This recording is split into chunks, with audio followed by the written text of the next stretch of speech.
Sabemos que estas 77.000 niñas y niños que están sufriendo violencia sexual en un año en España, muchos de ellos repetirán curso. Repetirán curso y abandonarán la escuela antes, porque está estudiado y comprobado que eso ocurre. Sabemos que tendrán una mayor incidencia de determinadas enfermedades de salud mental, sufrirán más más trastornos de alimentación, sufrirán muchos más problemas emocionales y acudirán al psicólogo con mayor asiduidad que las personas que no hayan sufrido este tipo de violencia. Buenos días a todos, a todas. Hoy nos acompaña en Saca tu Voz Macarena Céspedes Quintanilla. Buenos días, Macarena, bienvenida. Hola, buenos días, Icía, muchas gracias. No, muchas gracias a ti, que es un gusto tenerte. Ya Macarena nos ha acompañado en otras ocasiones en la jornada que hicimos en la Rey Juan Carlos sobre abuso sexual infantil, y es un gusto siempre poder contar contigo y muy agradecida, porque sé eso, cómo es de apretada y de complicada tu agenda, o sea que es un gusto tenerte aquí con nosotros. El placer es mío y además es una oportunidad también poder tener espacios donde hablar tranquilamente sobre cosas que nos importan y nos preocupan, y que no es tan fácil luego encontrar los espacios para dialogar y para conversar y reflexionar sobre estos temas. Así que muchísimas gracias a ti y a vosotros por este espacio. Gracias, Macarena. Os voy a presentar. Macarena es directora de Incidencia Política e Investigación en Educo, en la ONG Educo. Por tanto, ella es responsable de crear, desarrollar, implementar las estrategias globales de incidencia, investigación y movilización social de Educo para contribuir a los resultados de impacto social que generan en más de 18 países donde están presentes. Además, Macarena lidera y gestiona las redes y alianzas globales a las que pertenece Educo, teniendo un papel activo en diferentes grupos de trabajo en la Child Fund Alliance, que es una de las principales coaliciones internacionales de ONGs que están centradas en la protección de la infancia, y representa a la Child Fund Alliance además en el equipo de contenido técnico de Joining Forces, que es la unión de otras 6 enormes organizaciones internacionales que trabajan por los derechos de infancia, ¿no? Y también Macarena es miembro del Consejo de Administración de Eurochild, que es una red de casi 200 miembros entre organizaciones y particulares, que trabaja también por la infancia en 41 países europeos y que colabora estrechamente con la Unión Europea. Así que, bueno, pues pocas personas creo que pueden tener esta visión, no solamente desde la propia ONG Educo, sino además colaborando, ¿no?, y trabajando mano a mano con otras entidades a nivel internacional de lo que es la protección a la infancia. Es una gozada poder hablar contigo, Macarena. Y a mí me encanta esta frase que tenéis en Educo, que decís: porque educar empodera y protege. Y yo quería empezar por aquí. Exacto. Porque de verdad pocas veces yo creo que en nuestra sociedad en España damos como tanto por hecho a veces, ¿no?, que contamos, ¿no?, con el recurso de la educación, que no nos damos cuenta, no ponemos en valor suficientemente, creo, su importancia en nuestra vida, ¿no?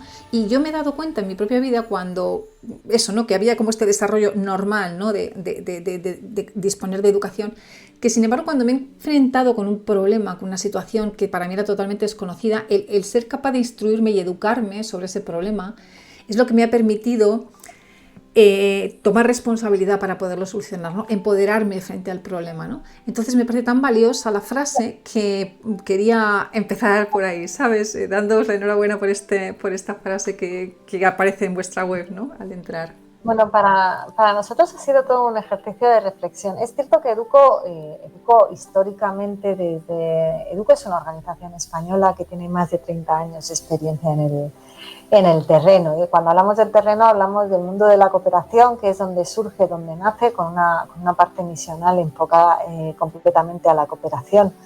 En estos momentos tan en boga, tan en auge, no para bien, a veces que no están para bien, de todo el mundo, pero nace abocada a esa ayuda al desarrollo, esa cooperación entre otras comunidades, otros países y otras culturas y otras tradiciones para fomentar y para avanzar en el desarrollo de esas comunidades.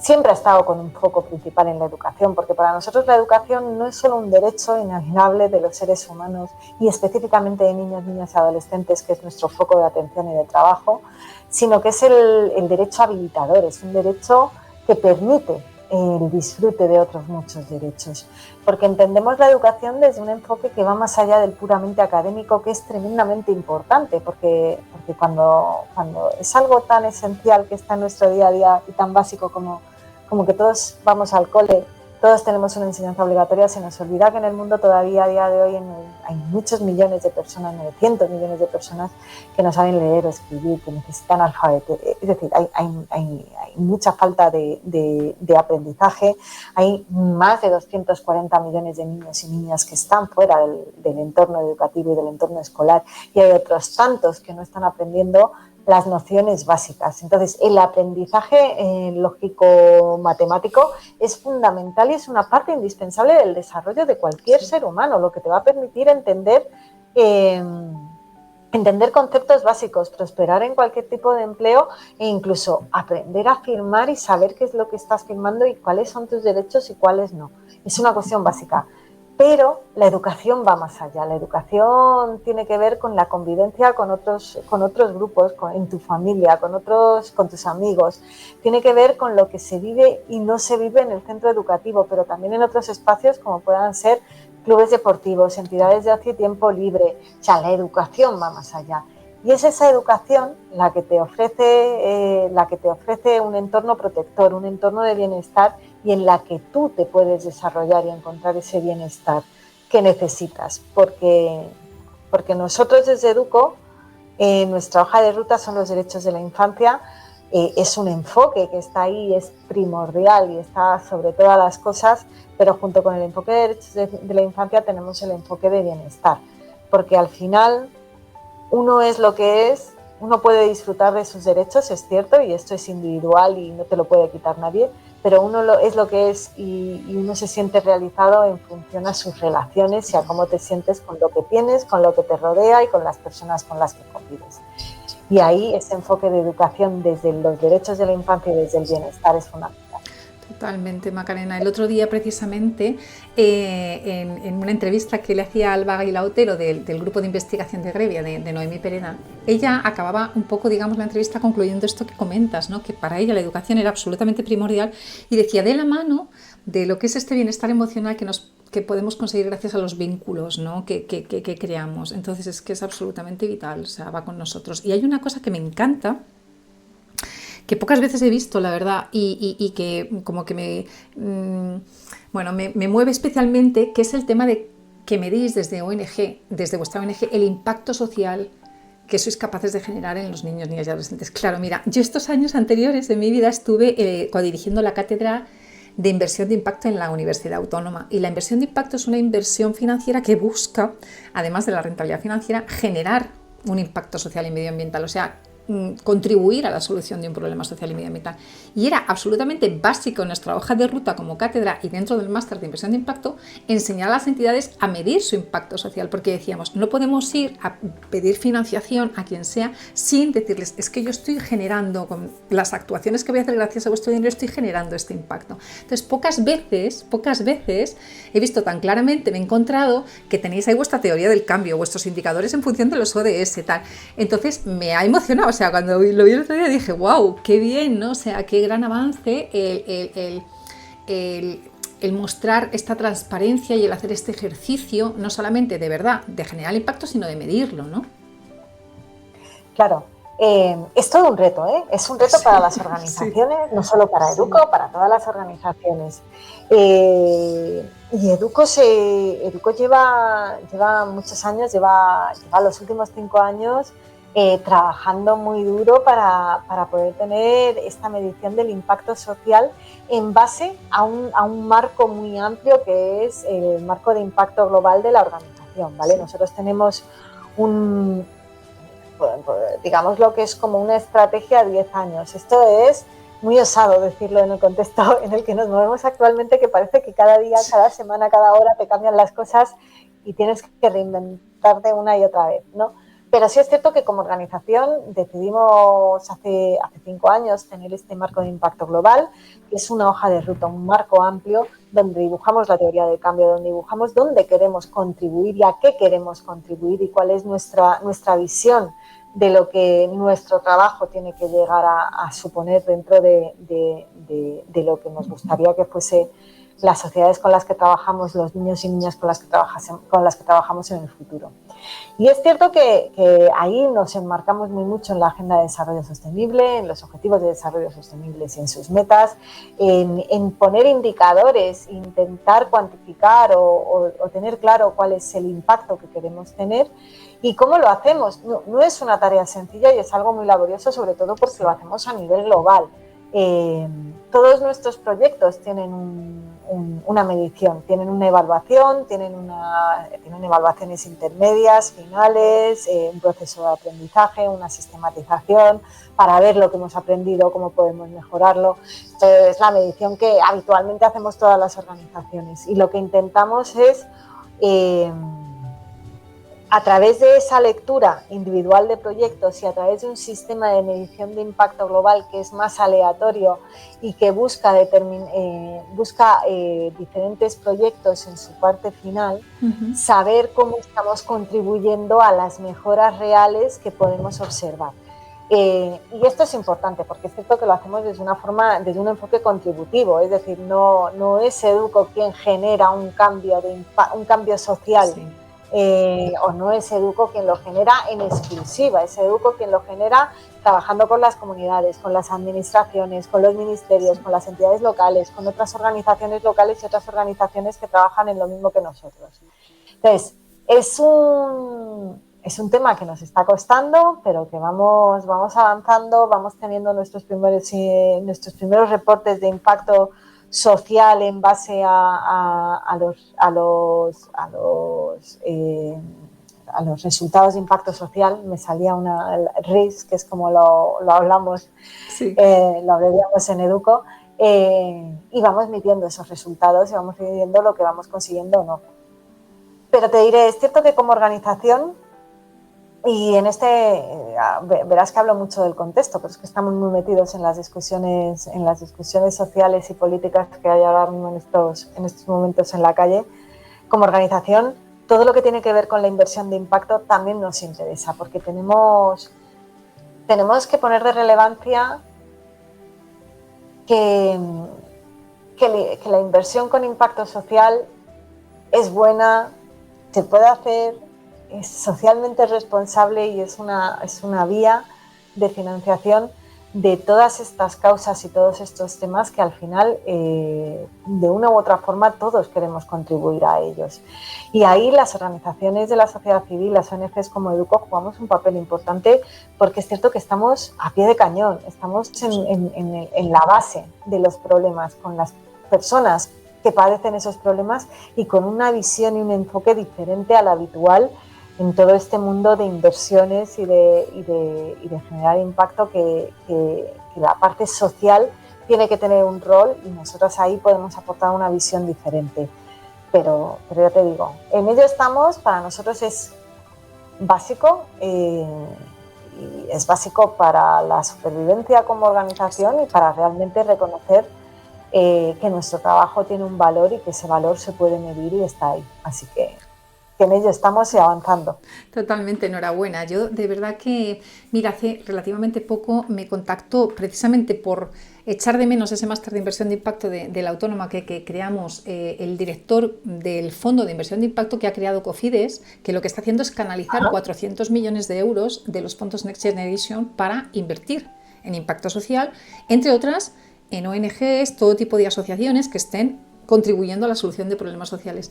Y es que es lo que tú estabas explicando, ¿no? O sea, necesitamos, aunque sea muy costoso, hacer este esfuerzo para que los fondos del ámbito privado lleguen hasta nuestros proyectos gracias a este tipo de herramientas, ¿no? Es decir, lo que hace la herramienta que ha creado Cofides es simplemente canalizar un dinero que puede llegar de la mano de cualquiera de nosotros como personas de la sociedad, ¿no? Entonces es muy importante que entendamos que tenemos que hacer ese esfuerzo para alcanzar también esa financiación, ¿no? Y no ser más dependientes a veces de donaciones o de subvenciones, ¿no? Sino entender también que esa es otra vía de financiación que está al alcance de nosotros si somos capaces de hacer este esfuerzo de medición y de transparencia, ¿no? Entonces es muy, muy interesante el esfuerzo. O sea, yo creo que ahí tenemos que hacer el ejercicio, las organizaciones. Sí. Yo creo que las organizaciones en líneas generales somos entidades que hacemos una apuesta profunda y enorme por la transparencia y la rendición de cuentas. Sí. Yo creo que somos en eso alumnos aventajados, no solo en nuestro sector, sino en cualquier sector. Creo que somos mucho más transparentes de lo que cualquier otro sector podría llegar a ser y somos mucho más, y medimos o intentamos medir mucho más el impacto de nuestras acciones de lo que se espera o de lo que se supone. También creo que es cierto que hay que tener flexibilidad del otro lado, porque no habla, es decir, la parte social no va de revenue, no va de, es decir, no tiene esa terminología ni tiene esos indicadores tan concretos, y hay que ver también y hay que flexibilizar el marco para ver también cómo se ve ese retorno, porque a veces no es sencilla esa visualización, pero ya te digo, esta es una conversación que excede a mis competencias. Yo sé que como organización estamos en ello, tú eres experta, yo todavía no, hay otras personas en Educo con las que te encantaría hablar y tener una conversación, pero sí sé que es algo por lo que la organización está apostando porque creemos que como sociedad civil tenemos un rol importante y ahí tenemos que estar y tenemos que estar en el diálogo y en abrir oportunidades. Sí. Mira, te voy a decir aquí otras cosas vuestras que me encantan, que tenéis aquí, uno de vuestros principios, ¿no?, que mueven vuestra organización, es la participación de los niños y de las niñas. Que desde Saca tu Voz yo pues constantemente abogo por ello, ¿no? Entonces, a mí me gustaría que pudieras contarnos, Macarena, cuál es el modo, ¿no?, en el que diseñáis vuestras actuaciones para darles voz, ¿no?, para darles voz a los niños y niñas, y en qué medida ves también que cuando te mueves a nivel internacional en Child Find Alliance, en Joining Forces, ves que se le da importancia a ellos, ¿no?, a la voz de ellos, ¿no? ¿En qué medida se les considera realmente en la toma de decisiones? Mira, la participación infantil es, vamos a ver, Educo es una organización de derechos de la infancia. Partiendo de esa base, no podemos pensar que lo que vayamos a hacer no tiene que ser contrastado, tiene que ser participado y tiene que ser consensuado con niños, niñas y adolescentes, ¿vale? ¿Por qué? ¿Por qué decimos esto? Y esto es un principio básico. Porque nosotros podemos saber mucho, porque hemos estudiado, porque somos personas adultas formadas, porque observamos la realidad desde una óptica diferente. No discuto el conocimiento que como personas adultas podemos tener sobre realidades que nos afectan de una forma concreta.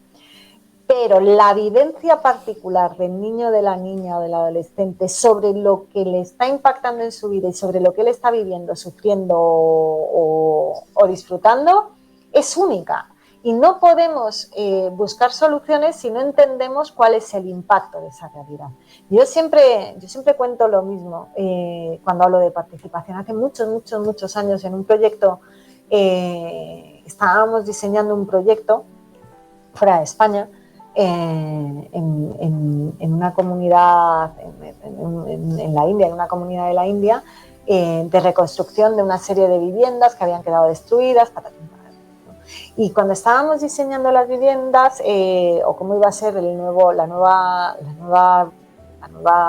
barrio, tuvimos reuniones por separados con las mujeres, con los hombres, porque hay comunidades donde el tema del género todavía sigue siendo tremendamente importante, y para escuchar todas las voces. Y se decidió mantener una reunión con los niños y las niñas también.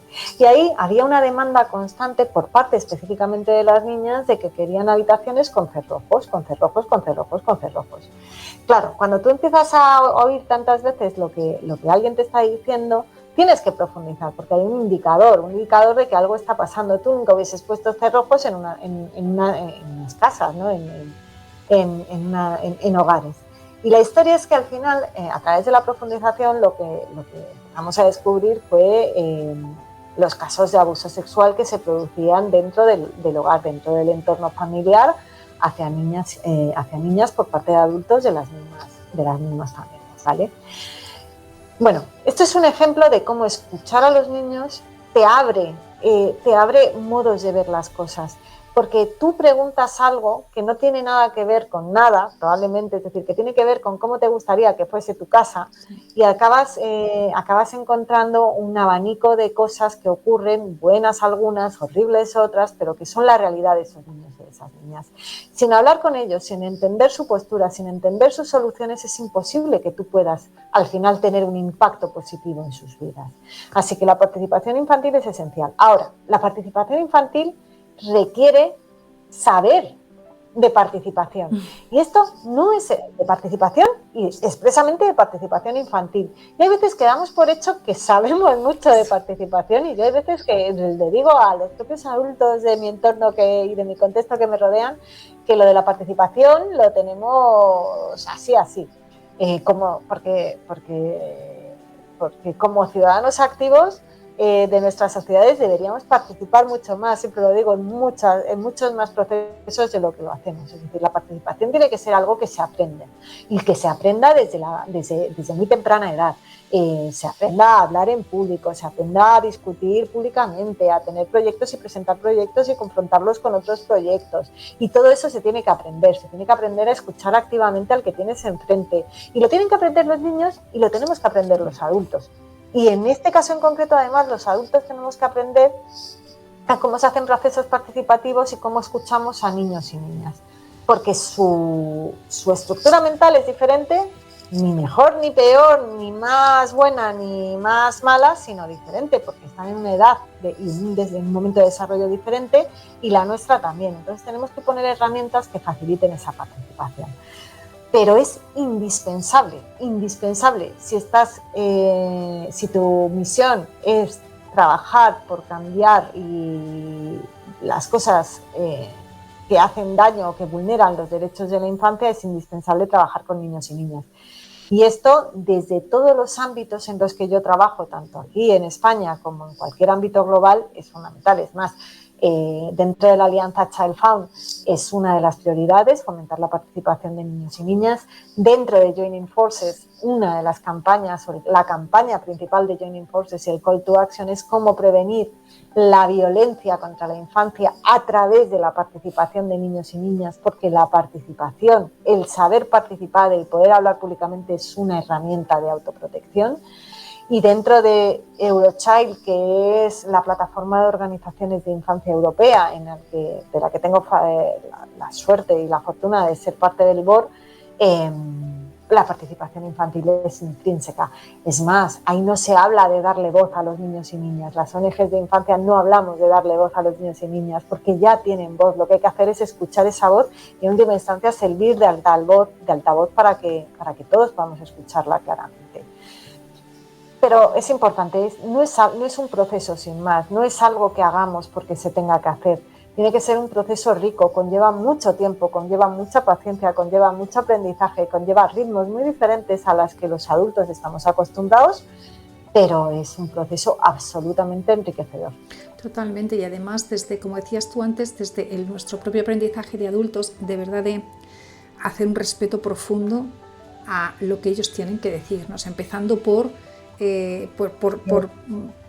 mirarles de igual a igual en este sentido, ¿no? Y no por yo estoy presuponiendo que no, o sea, tenemos que, yo creo que empezar desde una posición de humildad para realmente, ¿no?, saber valorar lo que ellos nos aportan, ¿no? Yo creo que tenemos que hacer todavía un ejercicio importante y ser capaces de generar esos espacios. Si tú en casa, cuando educas a tu hijo, a tu hija, desde que es un recién nacido, no le das ese espacio para expresarse, ¿no?, desde la libertad, pues es muy difícil que cuando yo llego a la universidad y me los encuentro sentados en clase, por más que les diga, venga chicos, o sea, me cuesta un mes entero hasta que consigo que se atrevan, porque es el miedo constante a qué van a pensar, qué van a decir, se van a burlar de mí, o sea, es constante este ejercicio que hay que hacer con ellos, y entonces esto es muy duro, o sea, sí, se nota que no lo tienen. Tiene que ver mucho, no solo con el aprendizaje que uno pueda tener, insisto, dentro del entorno educativo más académico, más pedagógico, tiene que ver con cómo es el centro educativo y cómo se fomenta la participación en el centro educativo. Totalmente. Y yo haré muchas veces muchas referencias al centro de educación porque es un espacio vital para toda la infancia, o sea, y para toda la adolescencia, es un espacio vital para todos, donde generamos nuestros vínculos más cercanos después del entorno familiar, donde aprendemos, donde pasamos un montón de tiempo de nuestro día cuando somos niños, niñas, adolescentes. Pero tiene que ver con algo mucho más, tiene que ver con un cambio de cultura, de esa cultura del buen trato que desde Educo fomentamos y tanto hablamos de ella. Y tiene que ver, y esto es muy importante, con un cambio de visión de la infancia. Es decir, no podemos considerar a la infancia como esos seres humanos preciosos, encantadores, que nos hacen reír de vez en cuando, que despiertan todo nuestro amor en determinados momentos y despiertan toda nuestra desesperación en otros momentos, sino que tenemos que cambiar esa imagen que tenemos como ciudadanos independientes, como ciudadanos reales, no como parte de un entorno familiar privado, sino como personas con unas capacidades diferentes, con una edad de desarrollo diferente, con unas necesidades diferentes, pero muy capaces de aportar a las cosas que les están impactando directamente. Y nos sorprendería muchísimo si todos hiciésemos el ejercicio de preguntarles sobre problemas que ellos viven y que a veces damos por hecho que no tenemos que hablar con ellos porque estos no son cosas de niños, pero que están impactándole. Cuando hablamos de pobreza, cuando hablamos de los problemas de vivienda, de cómo, es decir, cuando hablamos de injusticias, cuando hablamos de racismo, de xenofobia, o sea, nuestros niños y niñas también los viven, también lo conocen, y es mejor que les expliquemos y hablemos y informemos y tengamos un diálogo abierto con ellos que decir esto no es cosa de niños, mejor no hablarlo contigo. Totalmente. Y otro de vuestros principios, y además lo mencionabas ahora, que tiene que ver con la no discriminación, precisamente cuál es la urgencia que os encontráis en vuestros proyectos con las escuelas a la hora de, no solamente a los niños, ¿no? O sea, realmente niños, niñas que vivan, ¿no? este derecho, ¿no? y realmente lo sientan como propios, sino a los propios profesionales, ¿no? Que están mano a mano con ellos, porque es tan urgente en cualquier lugar del mundo, ¿no? El trabajar este derecho de la no discriminación para evitar tantísimas situaciones que hay entre ellos de acoso muchas veces, que me gustaría que nos explicarais, no sé si tenéis ciertas estrategias o herramientas a la hora de implementarlas en las escuelas. Nosotros,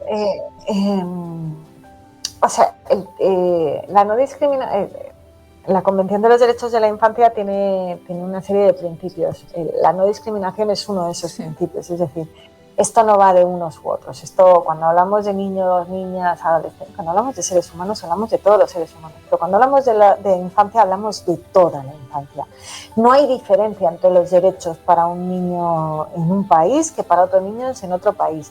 No hay diferencia para los derechos para un niño que vive en España, es nacido en España y tiene la nacionalidad española, que para una niña que no ha nacido en España, que no tiene la nacionalidad española, pero que ha cruzado la frontera y se encuentra en España a día de hoy.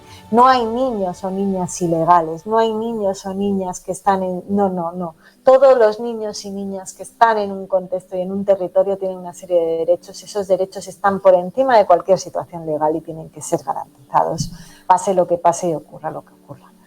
Y ese es el principio de no discriminación de la Convención.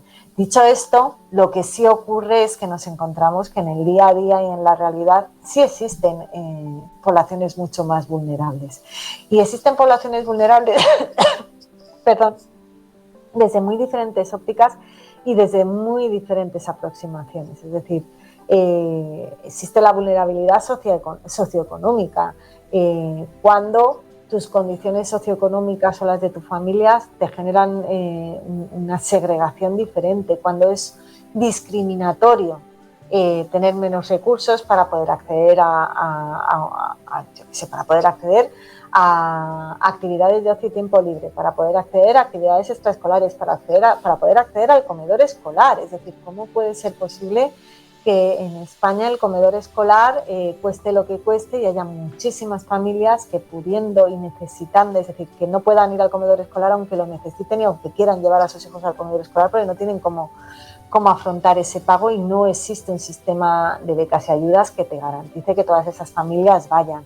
Por eso Educo aboga por una universalización del comedor escolar. Pero luego existen... Ay, mil disculpas, perdóname. Luego existen muchísimas discriminaciones, todo lo que tiene que ver con capacidades diferentes, con niños y niñas con necesidades especiales, de todo tipo, desde necesidades porque tienes una necesidad especial en el ámbito intelectual, desde el punto de vista intelectual, como físico o como cualquier otra. Tiene que ver con todo el tema de niños y niñas que llegan porque llegan como refugiados o llegan porque sus familias han migrado y hablan otra lengua, toda la inmersión lingüística que necesitan. Claro, al final todo esto requiere una atención muy personalizada, pero es que es una atención, es decir, requiere recursos, y esos son los recursos que cualquier estado del bienestar que crea firmemente en el derecho a la educación, y en concreto en el derecho a la educación como está recogido en la Convención, pero en nuestra Constitución también, que se basa en aprender de las diferencias y de la diversidad, pues tenemos que apostar por ello, tenemos que apostar porque esto sea así, porque todos seamos iguales ante nuestros derechos y podamos disfrutar de la misma forma de estos derechos. Sí, a mí me gustaría que nos hablaras, que lo has mencionado también un poco ahora, Macarena, en España cuál es ese riesgo en infancia, el riesgo de exclusión, y has hablado un poquito de de qué manera precisamente vosotros trabajáis para intentar la inclusión de toda la infancia en nuestro sistema. Bueno, a ver, en España lo que tenemos es, lamentablemente, unas tasas altísimas de pobreza infantil. O sea, Educo trabaja mucho los temas de pobreza infantil porque es una de las mayores vulneraciones que sufren niños y niñas en nuestro contexto, ¿vale? ¿Por qué? Pues porque las situaciones de pobreza acarrean muchas cosas, ¿vale? En España 1 de cada 3 está en riesgo de pobreza y exclusión social. 1 de cada 3 es el segundo país. No sé si es el segundo o el primero, ahora mismo yo diría que es el segundo, pero si no es el primero en pobreza infantil, el primer país de la Unión Europea en pobreza infantil. Es inaceptable, es absolutamente inaceptable. Obviamente, cuando hablamos de pobreza infantil, hablamos de entornos familiares. Un niño o una niña no sufre carencias económicas porque sí, tiene un contexto familiar que es en el que se sufre la carencia económica. Pero cuando hacemos esa visión macro y vemos esos hogares, lo que sí tenemos claro es que en España tener hijos e hijas en un país que necesita tanto niños y niñas, que necesita tanto renovar y rejuvenecer su población, lo que nos encontramos es que en España tener hijos e hijas te penaliza, es decir, las familias con hijos e hijas tienen más posibilidades de tener mayores carencias económicas y mayores problemas a la hora de acabar el mes, de abordar determinados problemas, etcétera, etcétera. Esto se eleva exponencialmente cuando hablamos de familias monoparentales. En la mayoría de las ocasiones tienen a una figura materna como responsable del hogar, ¿vale? Con 1 o 2 o varios hijos a cargo. Entonces, esto en la práctica se traduce en que estos niños y niñas tienen menos oportunidades en todos los sentidos, tienen menos oportunidades académicas, de rendimiento. Luego hablamos de fracaso escolar, es que no se trata tanto de que fracasen ellos o ellas, es que el sistema está fracasando a la hora de incluir a estos niños y niñas en igualdad de oportunidades. Ahí es donde entran cosas como el comedor escolar. El comedor escolar es un espacio no solo que garantiza una alimentación saludable, que lo hace, pero es un espacio educativo, es un espacio de convivencia, es un espacio de protección, es un espacio de bienestar para niños y niñas, donde pasan 2 horas al día, 2 horas que si no están en el comedor escolar, se tienen que ir a sus casas y lo que ocurra muy probablemente es que estén solos y solas, porque sus papás, sus mamás, las personas adultas que convivan con ellos en esas casas estarán trabajando. Entonces, ese espacio debería formar parte del derecho a la educación, debería formar parte del proyecto educativo del centro y debería ser un espacio que, al igual que uno va a clase de matemáticas, cuando le toca la clase de matemáticas, va al comedor escolar cuando le toca el comedor escolar. Es cierto que hay una diferencia y eso tenemos que tenerlo claro. Es decir, tiene que ser universal, pero no tiene la obligatoriedad de la clase de matemáticas. Las familias que tengan la fortuna, la suerte de poder comer con sus hijos, estar en ese espacio, ese tiempo con sus hijos, disfrutar de ellos, garantizarles una alimentación saludable, podrán tomar las decisiones que crean oportunas. Pero hay muchísimas familias, muchísimos niños y niñas que no pueden acceder al comedor escolar, no porque no quieran, sino porque no pueden. Entonces eso es un factor clave. Después, por ejemplo, los temas de verano. Venimos de la Semana Santa, ahora viene dentro de nada, ya estamos casi que en verano. Se acaba el cole, se acaba ese espacio de protección que supone el centro educativo, de diversión, de estar con amigos, de aprender, de alimentarte.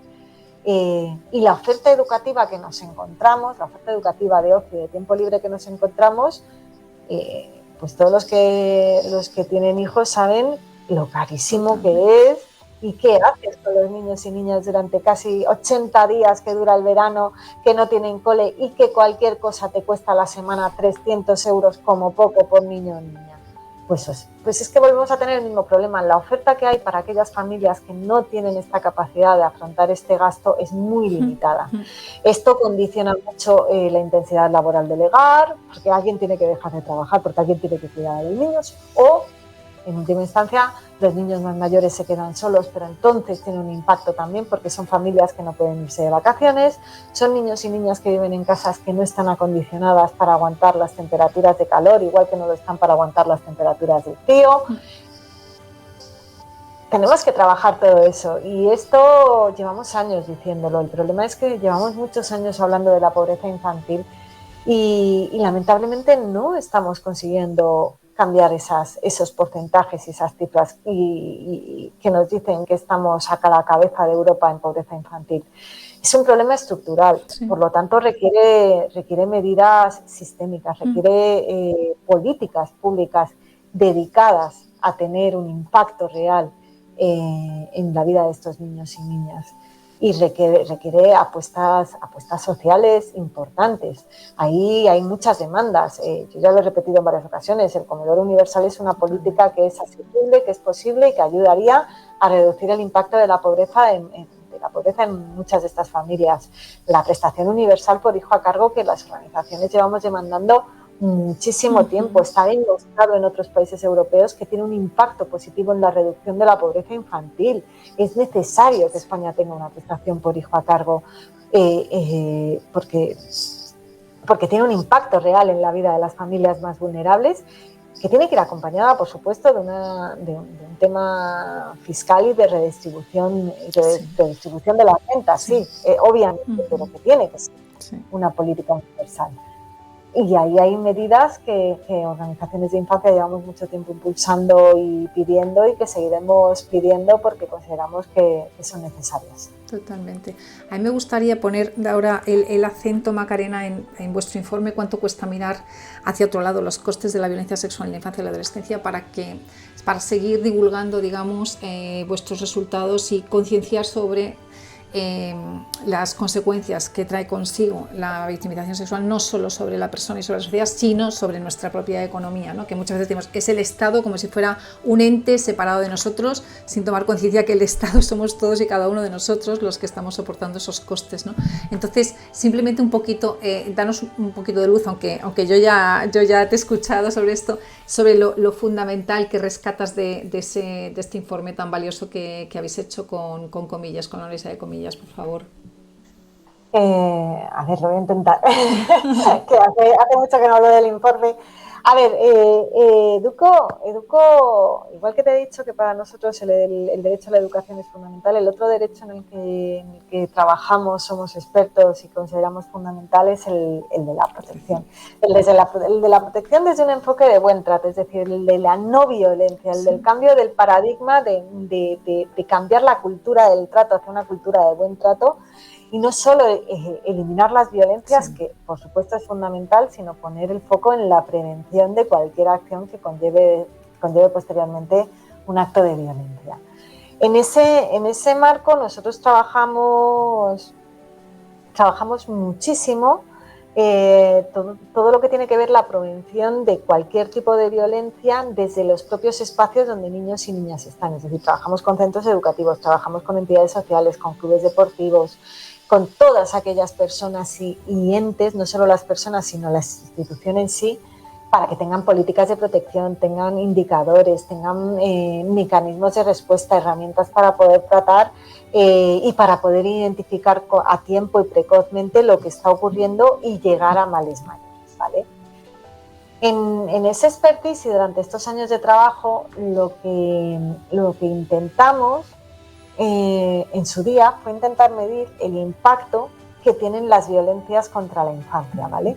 Porque creemos que, mira, ya en el año 2018-17, por ahí, Naciones Unidas, antes de que usásemos que la palabra pandemia fuese muy popular en nuestras vidas, ya Naciones Unidas decía que había una gran pandemia en el mundo y era la violencia contra la infancia, que 1 de cada 2 en el mundo, antes de llegar a la mayoría de la edad, habría experimentado algún episodio de violencia en su vida. Esto es tremendo. La Unión Europea, el Consejo de Europa en su día sacó una encuesta sobre cómo afectaba la violencia sexual en Europa y decía que 1 de cada 5 niños o niñas en Europa sufriría violencia sexual o habría sufrido violencia sexual, ¿vale? Eran datos que se barajaban entonces. Eso no ha hecho más que aumentar, es decir, eso sigue exactamente igual. Entonces, para Educo es fundamental trabajar desde la prevención. Por supuesto hay que actuar cuando la violencia se ocurre, pero lo que tenemos que empezar a hacer es prevenir esas violencias y sobre todo ser capaces de detectarlas precozmente. ¿Por qué? Porque cuando nos pusimos a hacer ese ejercicio de cuantificación, lo que nos dimos cuenta es de que es muy difícil cuantificar cualquier tipo de violencia, porque violencias hay muchas y porque además cuando hablamos expresamente de infancia, la tolerancia es diferente. Es diferente no porque estemos a favor, sino porque ocurren en el ámbito muy privado y porque entendemos determinados comportamientos violentos hacia la infancia como algo natural o normal o algo habrá pasado por la que la persona adulta está tratando así a ese niño, ¿vale?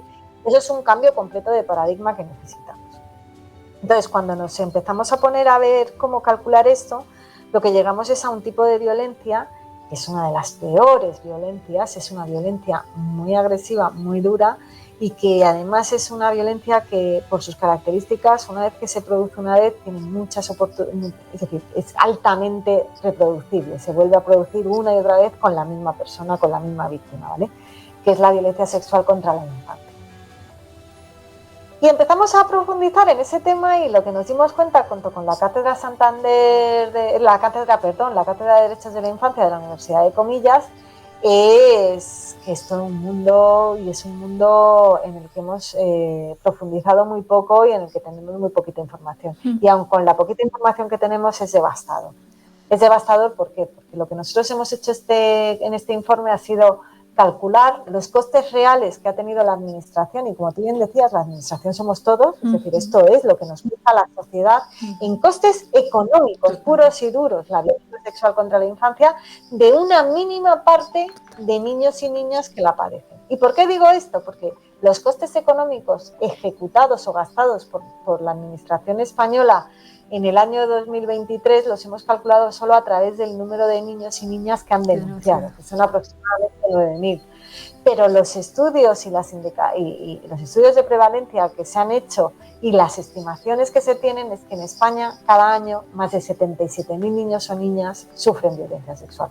Por lo tanto, estamos calculando solo los costes de una mínima parte, de aquellos que han tenido el valor enorme de denunciar, porque no es sencillo. Es decir, este tipo de violencia no es sencillo denunciarla ni cuando eres adulta ni cuando eres niño, mucho menos.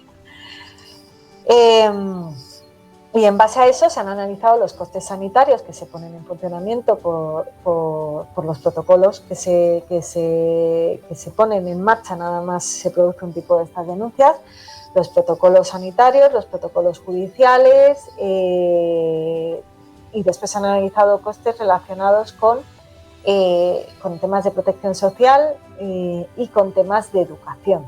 ¿vale? Estos costes de protección social y de educación se basan también en los estudios y en la bibliografía que tenemos acerca del impacto que tiene en el rendimiento académico cuando un niño y una niña está sufriendo violencia sexual, o cuántas veces esa violencia sexual se produce en el ámbito familiar y por lo tanto se produce una retirada de tutela del niño o de la niña y entra dentro del sistema de protección de la administración, ¿vale?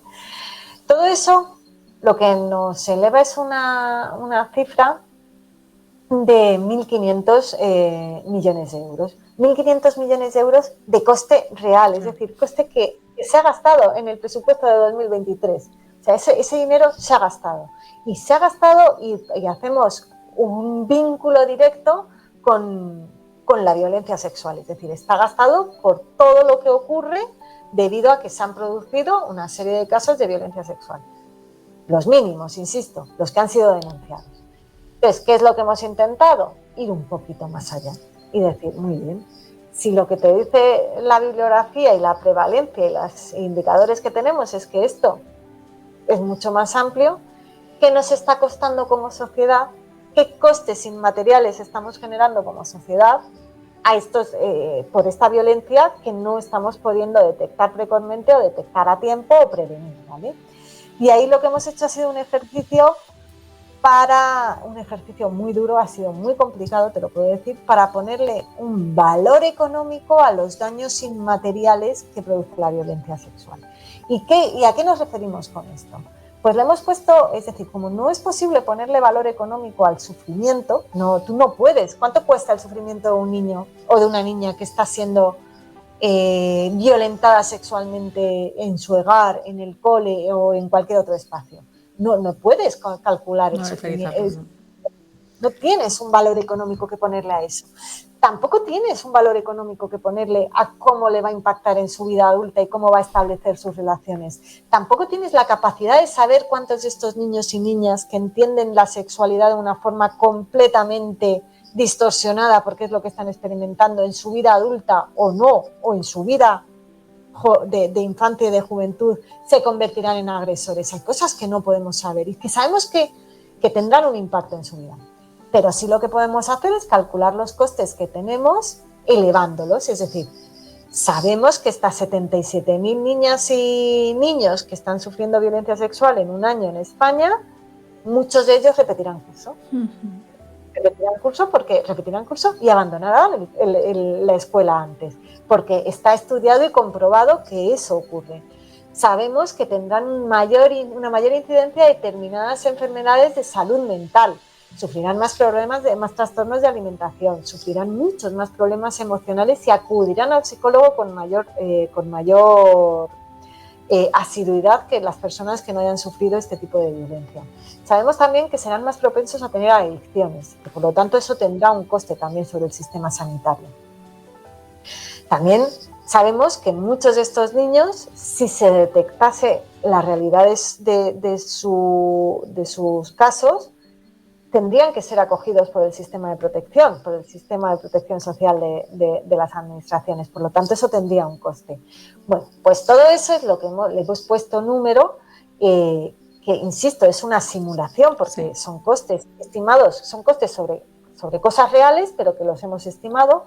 Y ahí es cuando decimos que en costes efectivos la violencia nos cuesta 1.500 millones al año, pero la realidad es que la violencia tiene un coste de 3.000 millones aproximadamente más cada año, lo que hace una partida anual de 4.500 millones. Es una barbaridad. Y aquí hablamos de dinero y hablamos de costes económicos, porque al final también es cierto que esto es lo que llama la atención, y lo que llama la atención sobre todo de las administraciones públicas, que son las que tienen que poner en marcha mecanismos de prevención.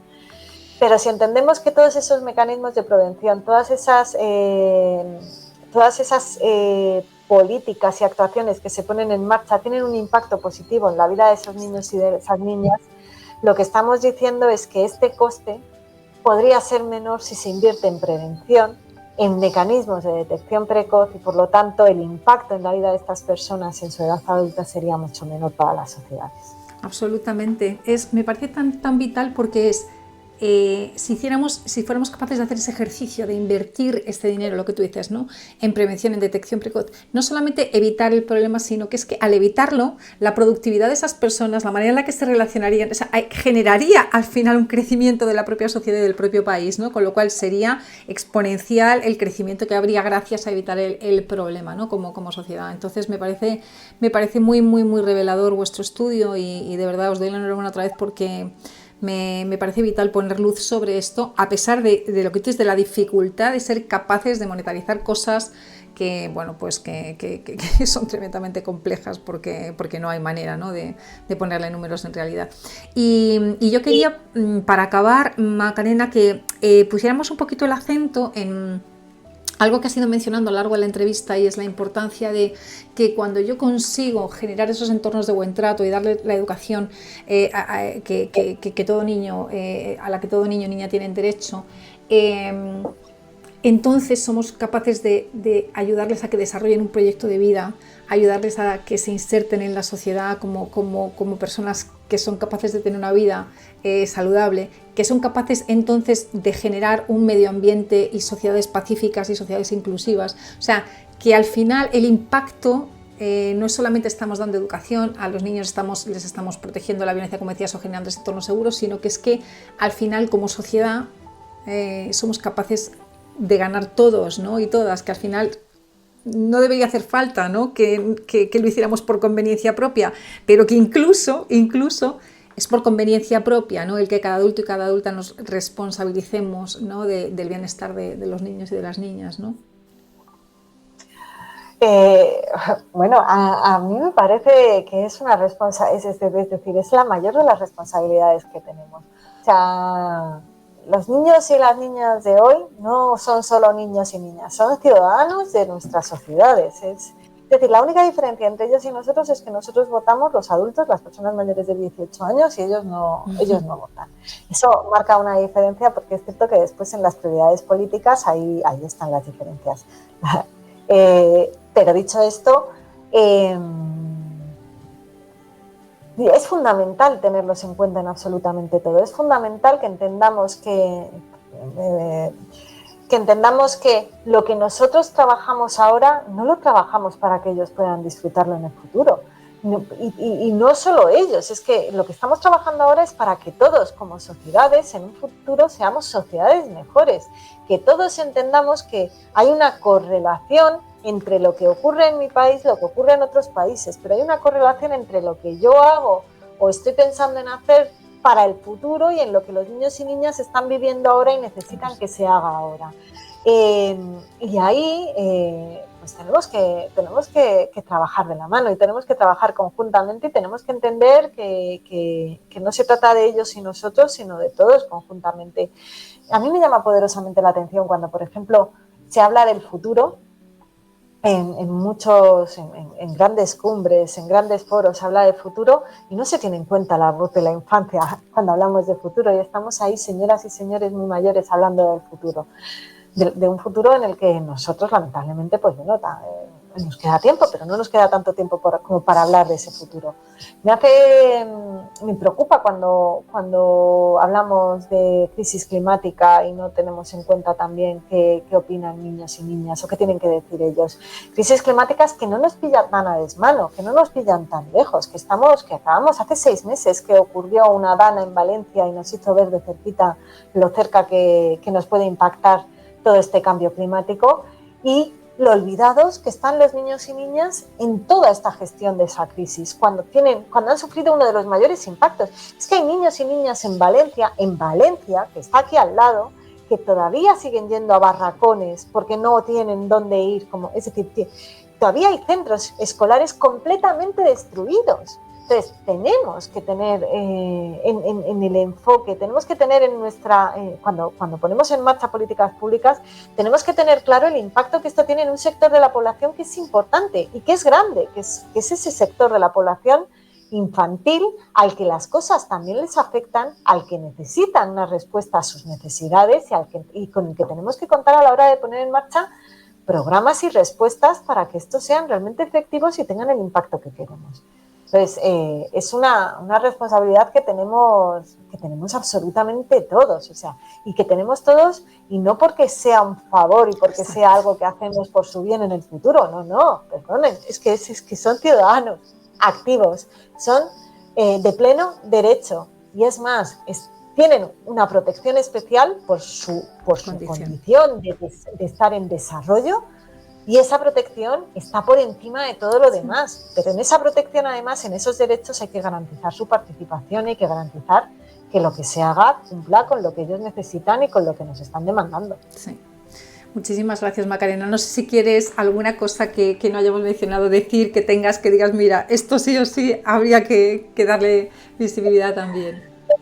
Ay, no lo sé, hemos hablado de tanto y yo además tengo esa capacidad a mí me encantan los temas que trabajamos, soy una apasionada de este trabajo y he dicho muchas cosas, volver al principio quizás, recordar que nosotros desde Educo tenemos ese leitmotiv de educar cura, desde ese foco de que la educación es la medicina para muchos de los problemas que tenemos actualmente en el mundo.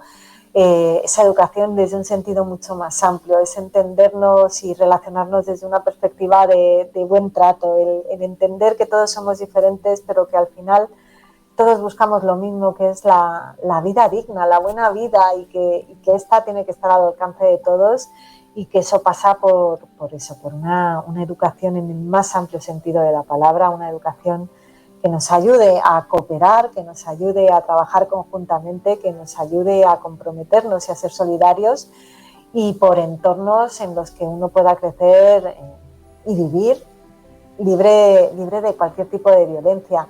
Y estos entornos son para todos, es decir, no es solo para niños y niñas, sino para todas las personas, para todos los seres humanos, que falta nos hacen los días difíciles que vivimos ahora. Recordar que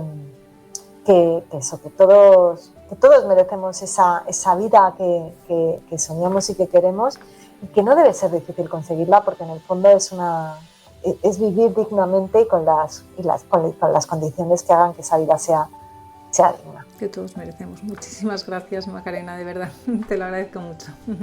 Nada, muchísimas gracias a vosotros y un placer. Un abrazo grande.